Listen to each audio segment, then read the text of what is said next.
Yes, Kia Reddy, good morning. Good morning, sir. Am I audible, Kartike? Yes, sir. Kartike Burgate, would you be able Yes, to sir. listen me? Good morning, beta. Good morning. I think today I have started the class exactly at 8. So the number of participants are a bit less, है ना? They might be thinking about 8-5 somewhere. Well, so just a minute. कौन सा? नहीं, वो उसको मैंने बोल दिया है कि ऑन कर दिया करें.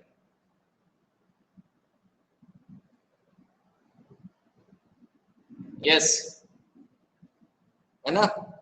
So just a minute, beta. We'll wait for 2 or 3 minutes. Okay. So it is 8:02, है ना? We'll wait up to 8:03 so that rest of the students would join the class.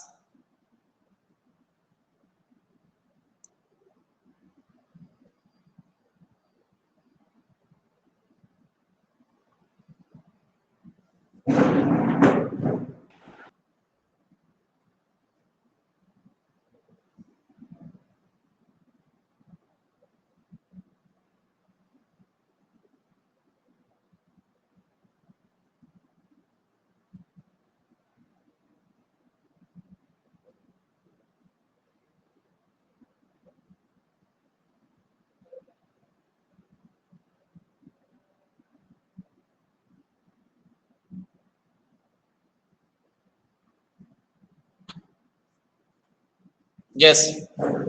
So around 19 students have joined the class. Okay, which is very good. So let us continue the session where we have left in yesterday's live class. Yes, someone wants to say something.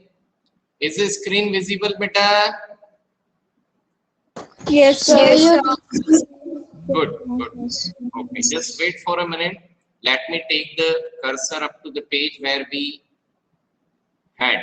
Okay, well, so that section was over. Why do we need a constitution? Well, so this also we have completed most of the things. Yes, we were on this section somewhere. Yes, beta.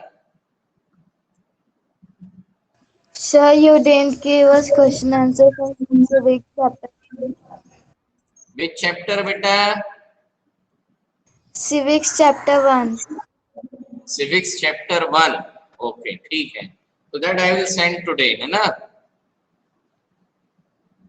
चलिए. Okay. Now, so let us come to the point.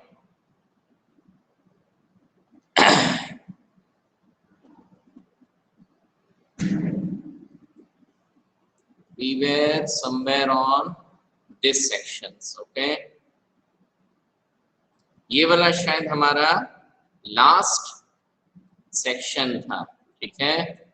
The experience gained by Indians in the working of the legislative institutions. Okay.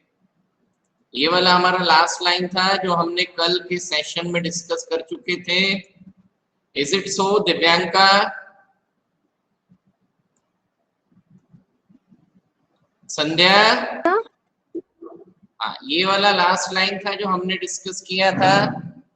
The experience gained by Indians in the working of the legislative institutions. Yes, sir. Good. So the experience gained by Indians in the working of the legislative institutions proved to be very useful for the country in setting up its own institutions. Okay, यानी जो experience, जो अनुभव हमारे हिंदुस्तान के freedom fighters को, नेताओं को British government के समय पर प्रोविंशियल असेंबलीज में मिला और नेशनल असेंबलीज में मिला, ठीक है। सो वो जो एक्सपीरियंस था उसका बहुत बड़ा बेनिफिट हमें मतलब हमारे लीडर्स को उस समय मिला जब इंडिया को क्या मिली, आजादी मिली, ठीक है। यानी कुल मिलाकर इसको हम ऐसे समझ सकते हैं कि ओलंपिक का फाइनल खेलने जाने से पहले सारी की सारी ट्रेनिंग कहाँ हो चुकी थी, इंडिया में, हमारे कंट्री में घर पर हो चुकी थी। तो आजादी के बाद किस तरीके से पार्लियामेंट बनेगी, स्टेट लेजिस्लेटिव असेंबलीज बनेंगी, लॉ मेकिंग प्रोसीजर क्या होता है, ये सारा एक्सपीरियंस हमारे लीडर्स को ब्रिटिश टाइम पीरियड में ही मिल गया, क्योंकि ब्रिटिश गवर्नमेंट ने उस समय पर कौन सा सिस्टम अडॉप्ट कर लिया था कि इंटरनल गवर्नमेंट्स बनेंगी, ठीक है, जिसको हम बोलते हैं प्रोविंशियल असेंबलीज। यहां तक बात आई समझ में Divyani? Yes, sir. Okay, Divyani Dhande. Yes sir. मुझे सभी लोगों की आवाज सुनाई देना चाहिए। ऐसा लगता है जैसे दिव्यानी नाश्ता करने बैठ गई। पोहा जलेबी ले आए क्या पापा? Yes sir. Yes sir. अच्छा, पोहा जलेबी आ गया। दिव्यानी पोहा जलेबी आ गया क्या? No sir. अच्छा, ठीक है। So that is why the Indian Constitution adopted many institutional details and procedures from colonial laws like the Government of India Act 1935। इसलिए ठीक है, जो हमारा आज का वर्तमान इंडियन कॉन्स्टिट्यूशन है, जो हमारा वर्तमान इंडियन कॉन्स्टिट्यूशन है, it has adopted many institutional detail. हमारे इस कॉन्स्टिट्यूशन में ऐसी बहुत सारी डिटेल्स हमने अडॉप्ट करी है, ऐसी बहुत सारी प्रोसीजर्स अडॉप्ट करी है जो कहां से हमने ली है, कॉलोनियल लॉज से ली है। कॉलोनियल लॉज मतलब ब्रिटिश टाइम पीरियड में जो प्रोसीजर्स थी उनमें से बहुत सारी प्रोसीजर, बहुत सारे कानून हमने अभी अपने इंडियन कॉन्स्टिट्यूशन में अडॉप्ट करके रखे हुए। इतनी बात आई समझ में? सर। Yes sir. अब इसमें से जो आज का जो हमारा इंडियन कॉन्स्टिट्यूशन है, उसमें से मैक्सिमम लॉज और प्रोसीजर ब्रिटिश टाइम पीरियड के एक एक्ट या कानून से लिए गए हैं, और वो एक्ट क्या कहलाता है? The government of India act 1935। यहां तक बात आई समझ में? Yes, sir. यस ठीक है। Yes sir. ये जो हमारा गवर्नमेंट ऑफ इंडिया एक्ट 1935 है, ये जो हमारा गवर्नमेंट ऑफ इंडिया एक्ट 1935 है, ठीक है, वो कानून किस समय पर बना था? ब्रिटिश टाइम पीरियड में, और उसी की मैक्सिमम प्रोसीजर्स हमने अपने कॉन्स्टिट्यूशन में अडॉप्ट करी, ठीक ना। Years of thinking and deliberation on the framework of the constitution had another benefit, है ना। तो इस प्रकार से हमने डिस्कस किया कि जो इंडियन कॉन्स्टिट्यूशन है उसको बनाने में काफी सालों से हमारे फ्रीडम फाइटर्स क्या कर रहे थे? डिबेट और डिस्कशन कर रहे थे, ठीक है। तो इसके हमारे बहुत सारे बेनिफिट्स भी, ठीक। Our leaders gain confidence to learn from our other countries, but on our own term। यानी जब इतने सालों से हमारे लीडर्स ने कॉन्स्टिट्यूशन पर विचार किया, डिस्कशन किया, ठीक है, तो उन्होंने ना सिर्फ दूसरे देशों के कॉन्स्टिट्यूशनल प्रोसीजर से सीखा, बल्कि इस बात को भी सीखा कि हमें अपने कंट्री के हिसाब से किस तरीके का कॉन्स्टिट्यूशन बनाना चाहिए, ठीक।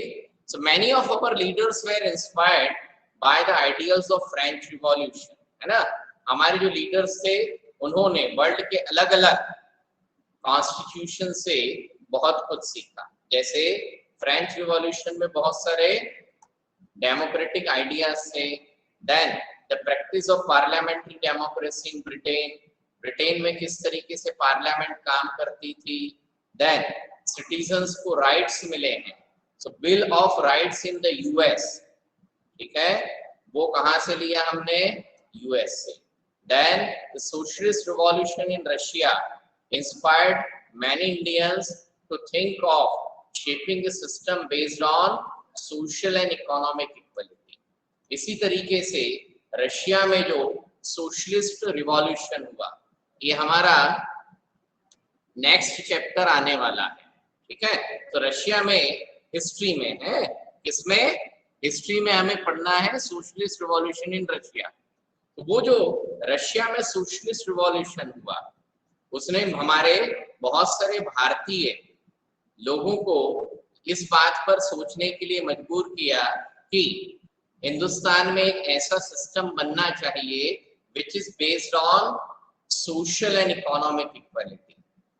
वो सिस्टम किसके ऊपर बेस होगा बेटा, social and economic equality. Okay, यहां तक बात आई समझ में, सारा लटारे? Yes, sir. ओके, ठीक है। So yet they were not simply imitating what others had done।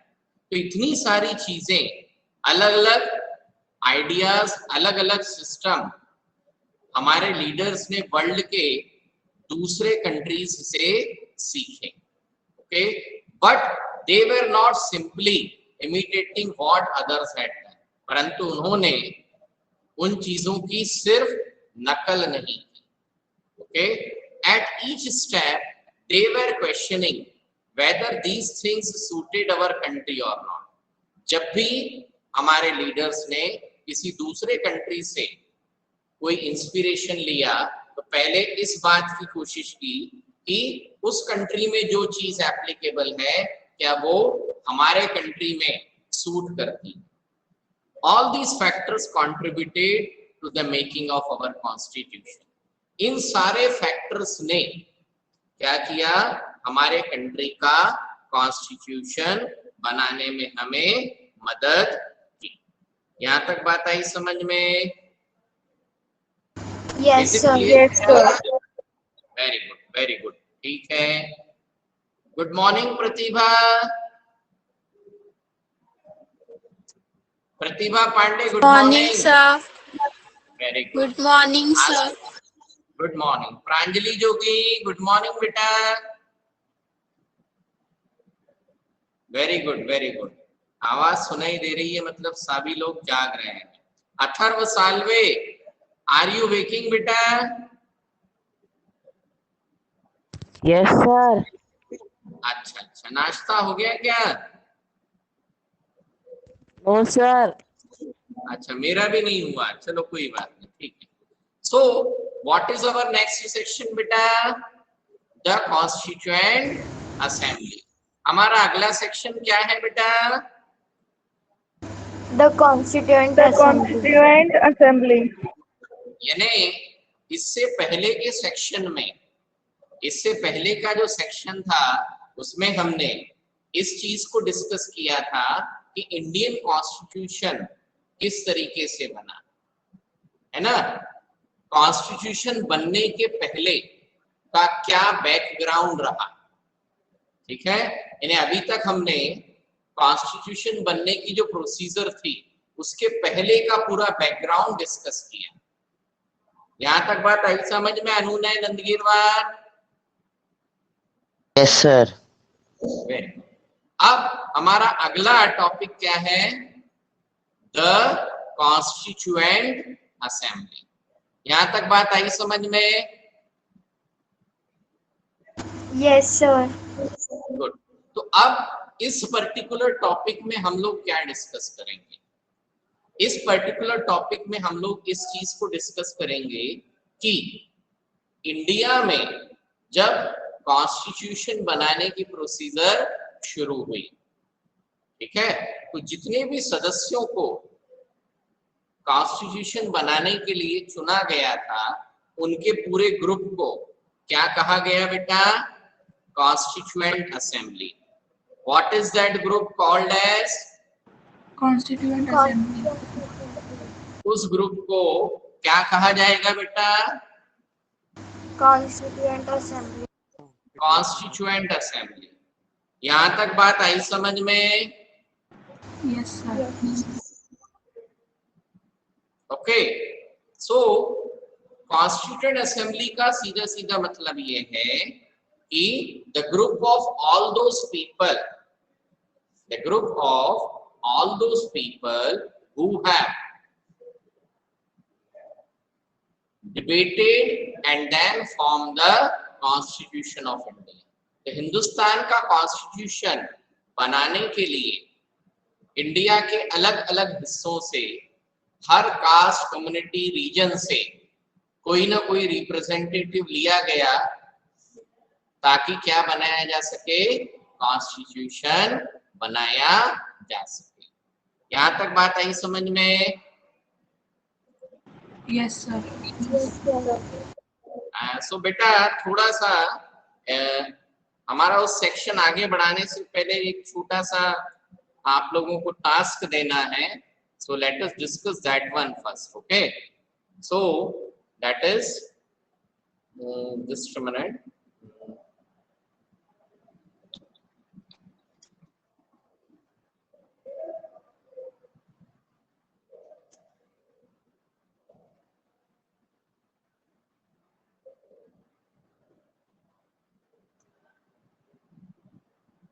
Dear students, ये व्हाट्सएप इमेज दिखाई दे रही है?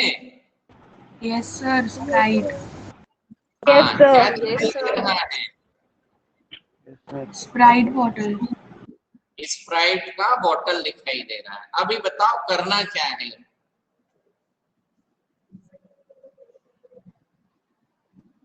पीना है. पीना नहीं है, ठीक है। 9th A और 9th B दोनों क्लास के जितने भी स्टूडेंट्स हैं, ठीक है, आज से आप लोगों के घरों में कोल्ड ड्रिंक की यदि कितने लीटर की बोतल आ रही है?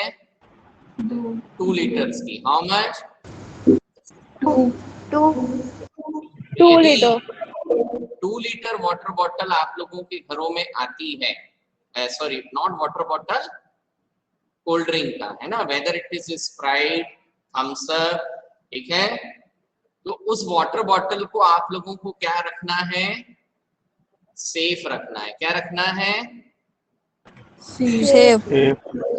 इकट्ठा करना है। यहां तक बात आई समझ में? Yes, sir. ओके। या और कहीं से भी अरेंज हो। अरेंज का मतलब ये नहीं है कि घरों घर मांगने जाना है ना। इजीली यदि अवेलेबल हो जाए, आपके आस पड़ोस में कोई है, 1 या 2 घर, और वो यदि इस प्रकार की बोतल को फेंक देते हैं, तो उनको रिक्वेस्ट करिए कि हमें हमारे एनवायरनमेंट प्रोजेक्ट के लिए इस प्रकार की चीजें चाहिए। समझ में आया? Yes, sir. Yes sir. Yes, sir. ठीक है। सर तो पर इसे क्यों चाहिए? हाँ, सर पर ये क्यों चाहिए? तो प्लास्टिक से बना है ना। अच्छा ठीक है, ये प्लास्टिक से बना है, ये हमें क्यों चाहिए?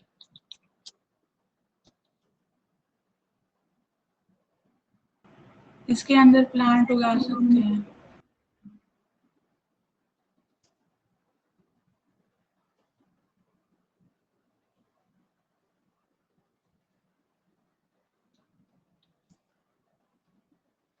Just a minute.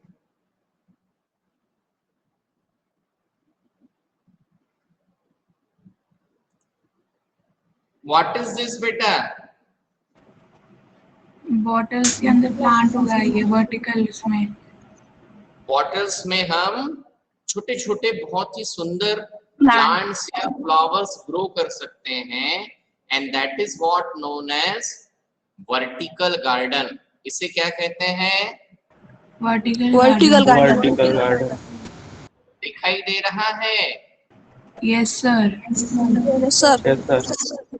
Sir 2 litre की छोटी वाली, उससे छोटी बोतल में नहीं हो सकता क्या ये? बेटा छोटी बोतल में क्या है, छोटी बोतल जो 1.5 लीटर वाली है वो भी चलेगी, है ना? Yes sir. 1.5 लीटर वाली भी चलेगी, 2 लीटर वाली भी चलेगी, परंतु क्या है कि जितनी बड़ी बोतल होगी प्लांट को ग्रो करने का उतना ज्यादा चांस होगा। समझ में आया? Okay sir. So this I am trying to grow, okay, for our school. हम लोग हमारे स्कूल में इस प्रकार का एक बहुत ही ब्यूटीफुल वर्टिकल गार्डन तैयार कर सकते हैं। समझ में आया? Yes sir. तो एक बार हम ऑन द एक्सपेरिमेंटल बेसिस अपने स्कूल में ट्राई करेंगे, and if it would be successful you people can do it at home also. बात समझ में आई? Yes sir. Yes, sir. Sir फिर इकट्ठा करके आप कहाँ से देंगे? हाँ, इकट्ठा जब आप करेंगे तो अभी हमारा स्कूल ओपन होने वाला है ना, ओके सर। जब भी ओपन होगा यदि एक सिंगल स्टूडेंट 4 बॉटल भी लेकर के आता है तो we are having sufficient number of bottles, okay? Yes. Okay sir. Yes sir. Did you people got it, beta? Yes yes sir. Yes, sir. sir. So shall we proceed, है ना? चलिए। Okay, so yes. So let us continue with this section of the Constituent Assembly. ठीक है? Now, so we will find in this textbook a brief sketch of some of the leaders who played an important role in making the Constitution. हमारी text book में यहाँ पर कुछ leaders के sketches वगैरह information दी हुई है, ठीक है? It starts from this page, ठीक? ये हम बाद में फिर डिस्कस कर ही लेंगे, ठीक है? So the drafting of the document, ठीक है? कॉन्स्टिट्यूशन बनने की जो प्रोसेस शुरू हुई, तो ड्राफ्टिंग का मतलब होता है बेसिकली लिखना, राइटिंग वर्क। कौन सा वर्क बेटा? Writing work. Writing work. जो पहली बार किया जाएगा, यानी जब किसी बुक को, किसी पुस्तक को फर्स्ट टाइम लिखा जाता है तो वो क्या कहलाता है? ड्राफ्टेड डॉक्यूमेंट, ठीक है? अब वो जब पहली बार लिखा जाएगा तो उसमें शायद कुछ कमियां होंगी, है ना? तो वो जो पहली बार डॉक्यूमेंट लिखा जाता है उसको ड्राफ्टेड डॉक्यूमेंट कहते हैं। उस पे फिर दोबारा विचार विमर्श होता है, डिबेट डिस्कशन जो भी होगा, और फिर उसमें जो कमियां होती हैं उसको सॉर्ट आउट करके फिर फाइनल किया जाता है। सर अगर constitution is 200 pages, no, it is more than 200 pages I think, है ना? तो सर इतने सारे पेजेस उनमें लिख के पूरा, अच्छा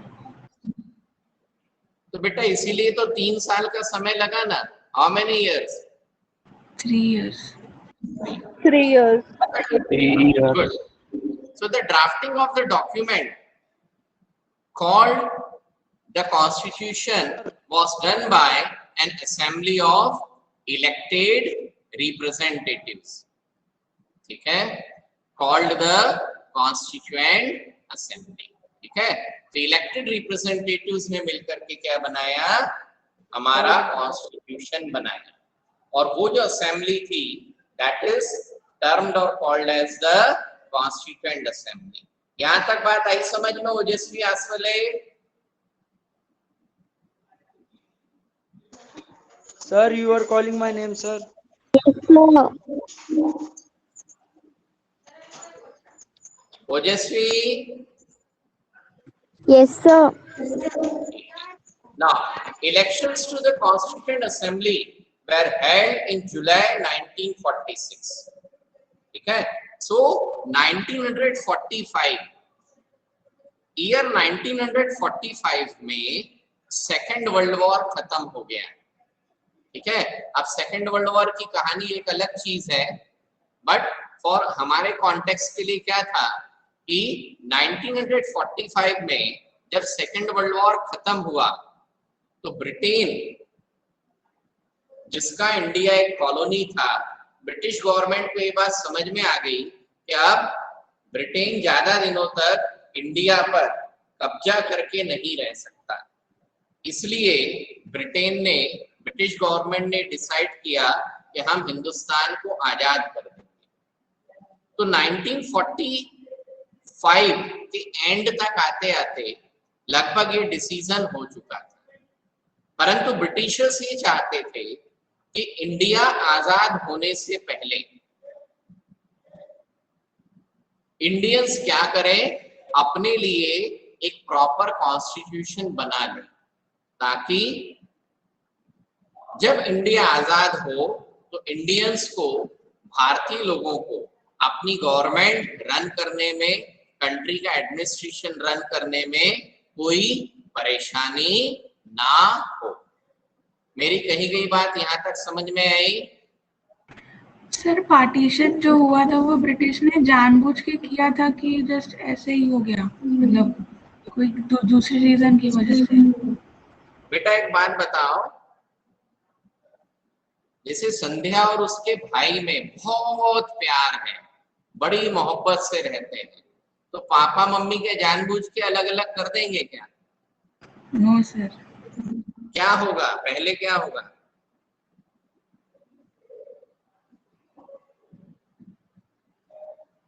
शुरुआत कहाँ से होगी बेटा? पार्टीशन की शुरुआत कहाँ से होगी? कि संध्या और उसके भाई आपस में झगड़ेंगे, है ना?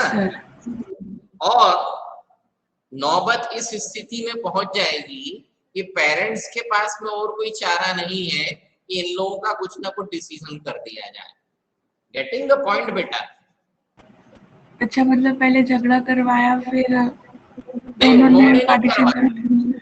उन्होंने क्यों, वो क्यों करवाएंगे? क्या जानबूझ के झगड़ा करवाएंगे क्या? नो सर, मतलब खुद ही में झगड़ा करने लग गए। आप खुद ही लड़ पड़े, है ना? हम खुद ही लड़े, और लड़े क्यों, उसका एक बहुत लंबा हिस्टोरिकल बैकग्राउंड है, ठीक है, जो हम इस क्लास में राइट नाउ डिस्कस नहीं करेंगे। ठीक, चलिए तो अपने पॉइंट पर आते हैं। तो कॉन्स्टिट्यूएंट असेंबली फॉर्म होने वाली थी। अब कॉन्स्टिट्यूएंट असेंबली फॉर्म होने वाली मतलब हिंदुस्तान 1-1.5 साल में आजाद होने वाला है, तो इंडिया के लिए कॉन्स्टिट्यूशन बनेगा। तो कौन बनाएगा? तो कॉन्स्टिट्यूशन बनाने के लिए, ठीक है, हर कास्ट, हर सोसाइटी, हर रीजन से क्या होना चाहिए? रिप्रेजेंटेटिव होना चाहिए, ताकि जो कॉन्स्टिट्यूशन बने उसमें हर कास्ट, हर कम्युनिटी के रिप्रेजेंटेटिव शामिल रहे, और वो लोग क्या करें, अपनी अपनी प्रॉब्लम्स को कॉन्स्टिट्यूएंट असेंबली के सामने डिबेट और डिस्कस करके एक ऐसा कॉन्स्टिट्यूशन बनाए जिसमें हर व्यक्ति के लिए, हर कास्ट या कम्युनिटी के लिए क्या हो, उसकी प्रॉब्लम्स का सॉल्यूशन हो, उसकी एस्पायरेशंस फुलफिल। ठीक है, सो इसलिए क्या किया गया, जुलाई 1946 में कॉन्स्टिट्यूएंट असेंबली के मेंबर्स इलेक्ट करने के लिए इलेक्शन किए गए। ठीक, अब इलेक्शन के बाद में मेंबर्स इलेक्ट हो गए। So it's first meeting was held in December 1946। Constituent assembly चुन ली गई और उसके मेंबर्स इलेक्ट हो गए। मेंबर्स इलेक्ट होने के बाद में कॉन्स्टिट्यूएंट असेंबली की क्या हुई, पहली मीटिंग हुई। So the first meeting of the Constituent Assembly held in the year at which time? December 1946। यहाँ तक बात आई समझ में? Yes, sir. Now, soon Yes, sir. after, the country was divided into India and Pakistan. उसके कुछ ही दिनों बाद, है ना, हमारा जो देश है वो दो टुकड़ों में बट गया, इंडिया एंड पाकिस्तान। ठीक है, so the constituent assembly was also divided into the constituent assembly of India and that of Pakistan.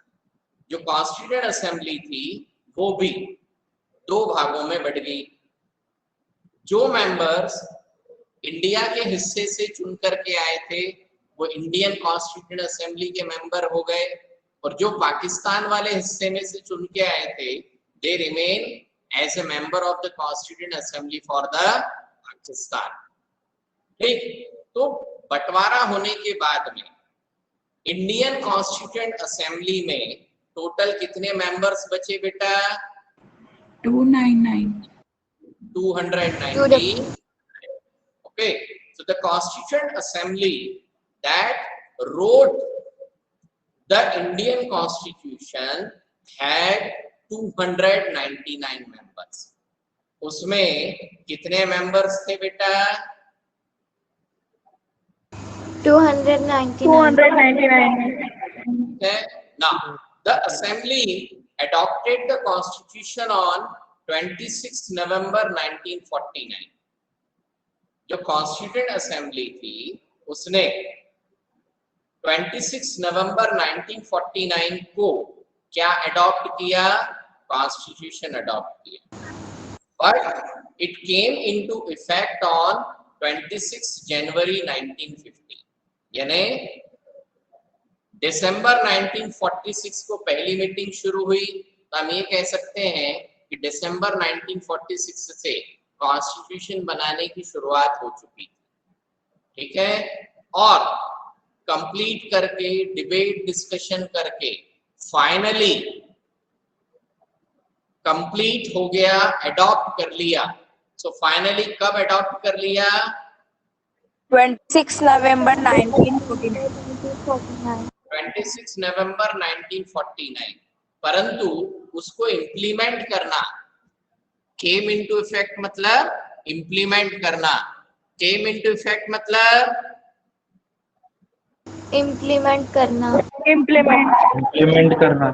तो कॉन्स्टिट्यूशन का इम्प्लीमेंटेशन कब से किया गया? 26 जनवरी 1950। Sir, हाँ बेटा, sir, if there were 299 members, then why do we majorly say that Constitution of India was made by Dr. B.R. Ambedkar? very good question beta. Why do we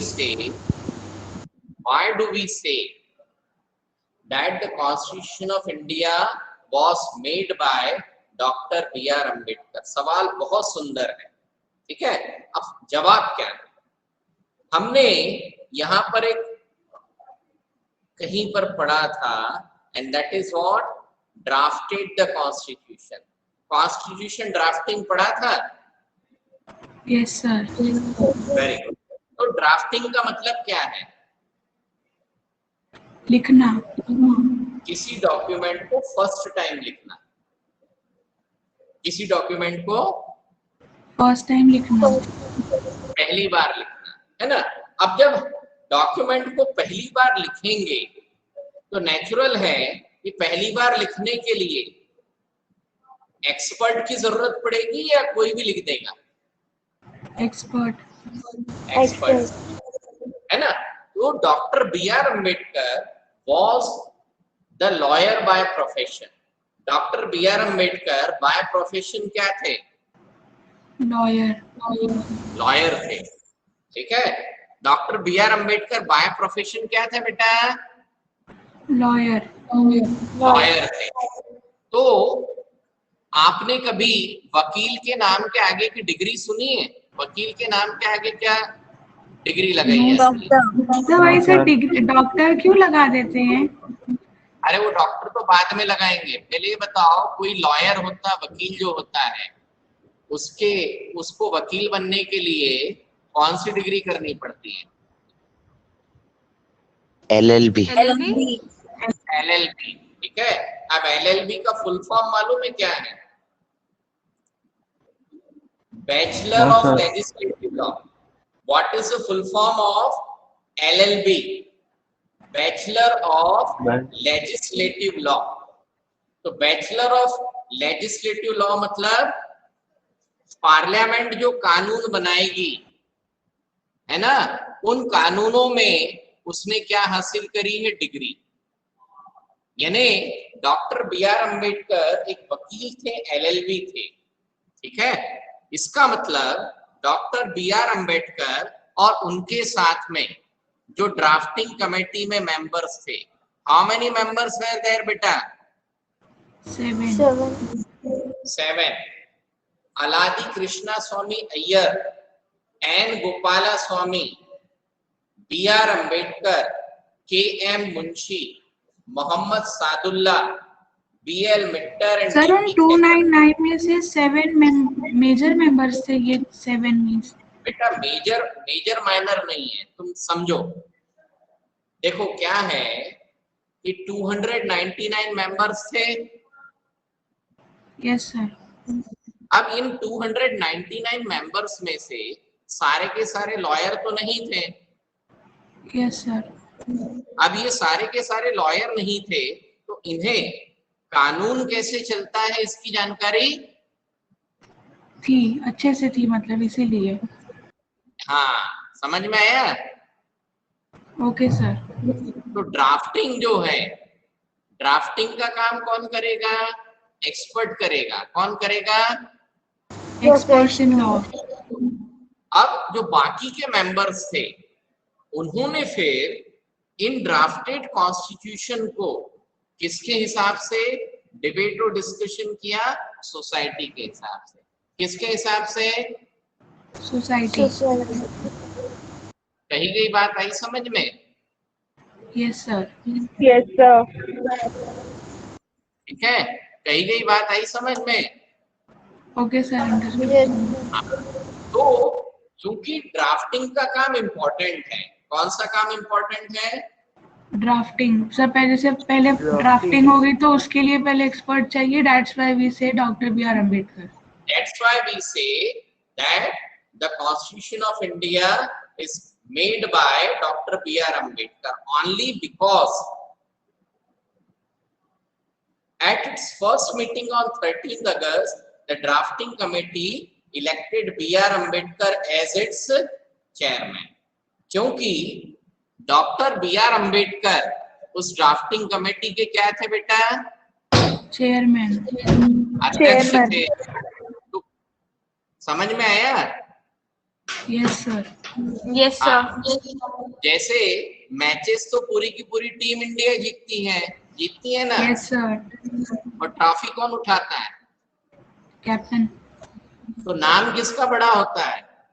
captain. Captain इसी का। तरीके से drafting का काम 7 members ने मिलके किया, ठीक है। Yes sir. बनाने में पूरा डिबेट डिस्कशन सारी चीजें 299 मेंबर्स ने की, परंतु ट्रॉफी sir. कौन उठाएगा? ट्रॉफी कौन उठाएगा? Doctor B R Ambedkar and their 7 members. समझ में आई बात? Yes sir. अच्छा, आप लोग जो लोग मोबाइल पे देख रहे हैं, इसका स्क्रीनशॉट ले लो, है ना, क्योंकि हमें डॉक्टर बी आर अम्बेडकर के अलावा रिमेनिंग जो है ये सारी चीजें भी क्या है, वर्कआउट करनी है। सर स्क्रीनशॉट ले लिया। हाँ, तो जब फ्री होंगे तो ये 7 मेंबर्स के नाम लिख लेना। सर Because आप लोग यदि आगे बढ़कर के कभी कॉम्पिटिटिव एग्जाम्स वगैरह देंगे ना, तो इनके नाम आप लोगों को पूछे जा सकते हैं। समझ में आया? Yes sir. Yes, sir. Sir हाँ बेटा। सर दूसरा क्वेश्चन था कि सर ये डॉक्टर क्यों लगा देते हैं एलएलबी की डिग्री करके? बेटा एलएलबी की डिग्री करके डॉक्टर थोड़ी ना लगाते हैं।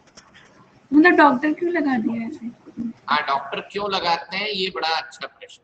ठीक है, देखो क्या होता है, हम लोग तो मतलब इनके केस में भी नहीं थे, बहुत सारे लोगों के केस में भी। अरे पूरा बताता हूँ ना बेटा, सुन तो ले बच्चा। अच्छा, आपने आपकी पढ़ाई की शुरुआत कौन सी कक्षा से करी थी? नर्सरी। नर्सरी। नर्सरी से। नर्सरी के बाद में हमने फर्स्ट से लेकर 10th तक पास किया। Yes, sir. 11th और 12th में हमने हमारी स्ट्रीम ज्वाइन करी।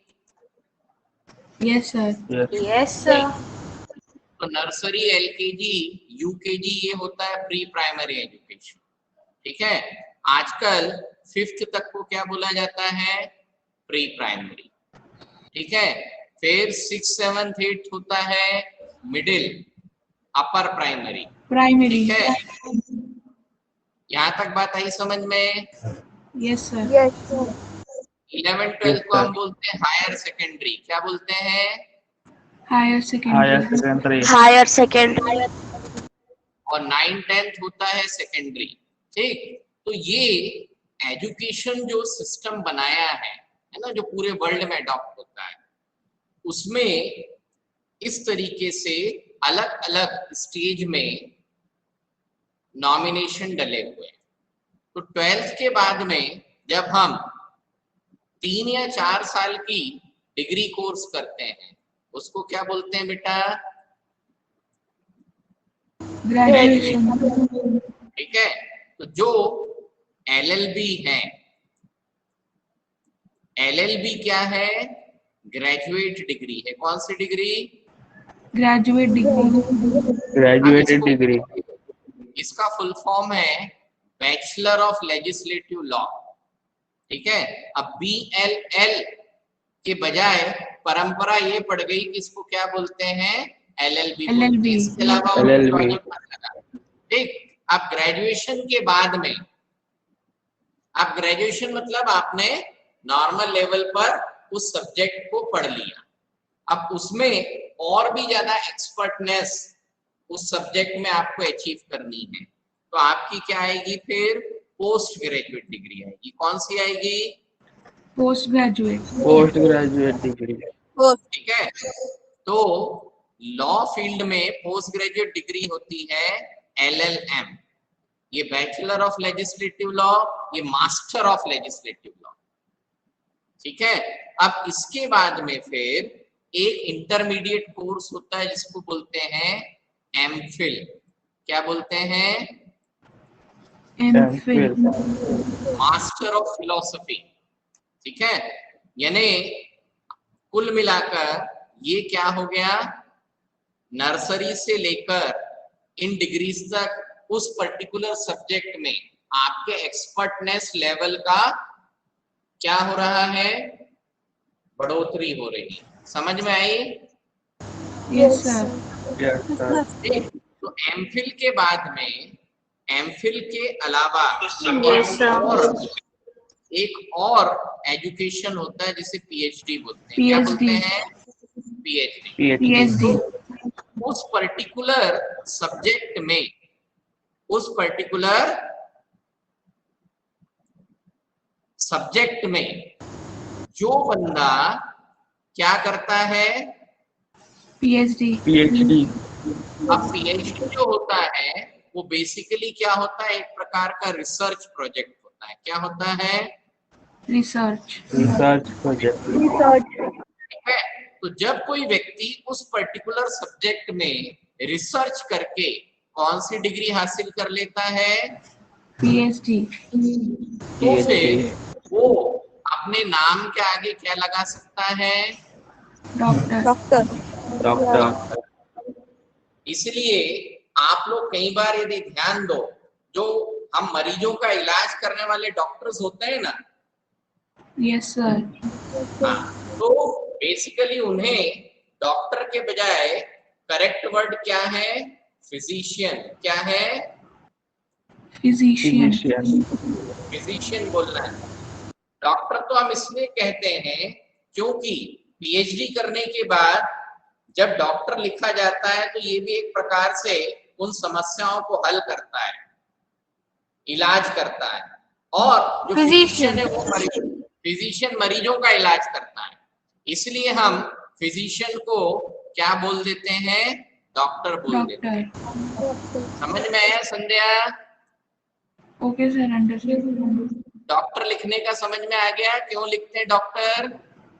मतलब जो पीएचडी कर लिया उनको सामने डॉक्टर लगा देते हैं।